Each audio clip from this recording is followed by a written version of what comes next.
Hello दोस्तों, इन्फोसिस के quarter 3 मतलब अक्टूबर से दिसंबर के रिजल्ट आए हैं, कैसे नतीजे आए हैं, सब कुछ वीडियो में हम डिस्कस करेंगे। सबसे पहले आपको मैं क्वार्टर 2 में ले जाता हूं। जुलाई से सितंबर के जब रिजल्ट आए थे तो इन्फोसिस ने ऐसा कहा था कि जो पूरा साल है FY23 हम 15 से 16% ग्रो करने वाले हैं, और जो हमारे ऑपरेटिंग मार्जिन जो है, आपको मैं इसके बारे में समझाऊंगा, 21 से 22% के हिसाब से ग्रो करने वाला है, ये कंपनी ने कहा था। और यही एक्सपेक्टेशन थी कि यहां पर शॉक करेगा, सरप्राइज करेगा। अब क्वार्टर 3 में कुछ ऐसे नंबर आए हैं जहां 15 से 16% रेवेन्यू गाइडेंस की बात थी, अब कंपनी ने रिवाइज कर दिया है गाइडेंस 16 से 16.5%। दोस्तों, जब हम बिजनेस एनालिसिस बहुत सारी कंपनियों की करते हैं तो कुछ कंपनियों के बारे में पता रहता है कि ठीक है, बहुत अच्छा रिजल्ट नहीं आएगा तो भी चलेगा क्योंकि एक्सपेक्टेड है, क्योंकि बहुत सारी प्रॉब्लम्स चल रही है। लेकिन ऐसे माहौल में भी अगर कोई कंपनी पॉजिटिव सरप्राइज करती है तो मैं मानता हूं ये एक अलग ही लेवल की कंपनी है। और क्वार्टर 2 के समय में भी उन्होंने ऐसा ही सरप्राइज किया था। ये 15 से 16% उस समय सरप्राइज किया था। अभी आप देख सकते हैं 16 से 16.5% अपना गाइडेंस को उन्होंने बढ़ाया है, जो कि बहुत बड़ा पॉजिटिव है। जब आप कोई भी कंपनी को एनालाइज करते हैं ग्रोथ हो रहा है या नहीं, तो यहां ग्रोथ हो रहा है। मार्जिन उन्होंने 21 से 22% की बात कही थी। ऐसे मुश्किल माहौल में 21 से 22 मार्जिन, सेम जो मार्जिन है गाइडेंस उन्होंने वैसा ही रखा है। ठीक है, अब ये जो मार्जिन वाला जो पार्ट है वो मैं आपको समझाता हूं। ये इनकम स्टेटमेंट आप देख सकते हैं 21.5% ये मार्जिन है, इसको समझाता हूं। देखिए, ये दिसंबर का क्वार्टर का नंबर है। यहां पर कंपनी ने रेवेन्यू किए 38,318 करोड़। फिर उन्होंने उनके जो भी खर्चे रहे हैं, इंप्लॉय के खर्चे, बाकी सब जो खर्चे हैं, वो यहां पर 26,561 करोड़ हुए। उसके बाद ऑपरेटिंग जो दूसरे एक्सपेंसेस हैं वो हुए हैं मार्केटिंग के, एडमिनिस्ट्रेशन के, तो वो सब जो खर्चों के बाद नेट मतलब जो है टैक्सेस से पहले कंपनी ने नेट कितना कमाया, 8,242 करोड़।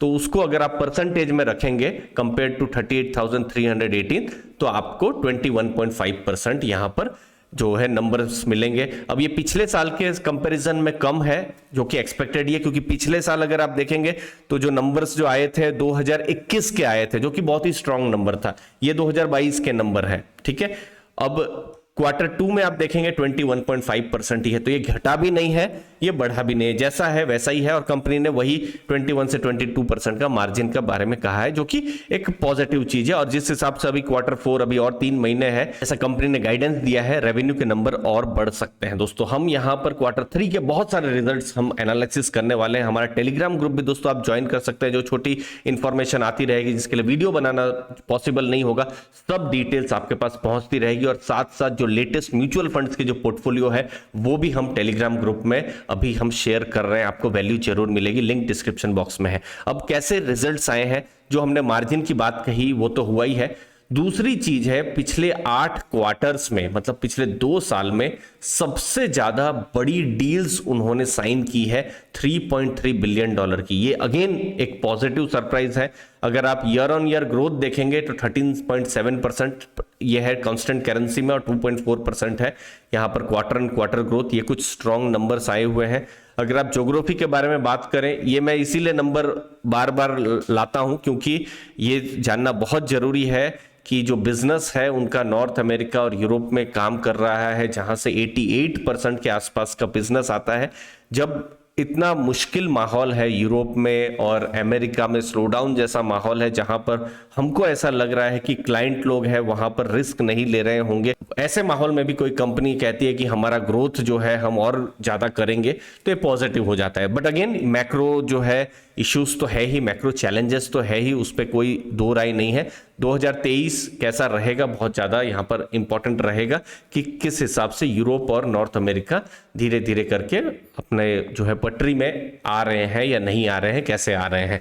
बाकी क्लाइंट डेटा में देखेंगे तो 100 मिलियन क्लाइंट जो है वो एक कम हुए हैं, 39 से 38 हुआ है। 50 मिलियन के जो क्लाइंट है लगभग 4,000 करोड़ के आसपास, 77 से 79 दो बढ़े हैं। ओवरऑल क्लाइंट आप देखेंगे थोड़े से इंक्रीज हुए हैं, 1850 हुए हैं, जो कि सितंबर क्वार्टर में 1779 था। तो ओवरऑल यहां पर कुछ मिला जुला यहां पर नंबर्स हैं। इंप्लॉय मैट्रिक्स मतलब जो सबसे बड़ी जो चिंता पिछले साल एटलीस्ट थी कि एम्प्लॉइज लोग जो है वो जॉब छोड़ रहे थे।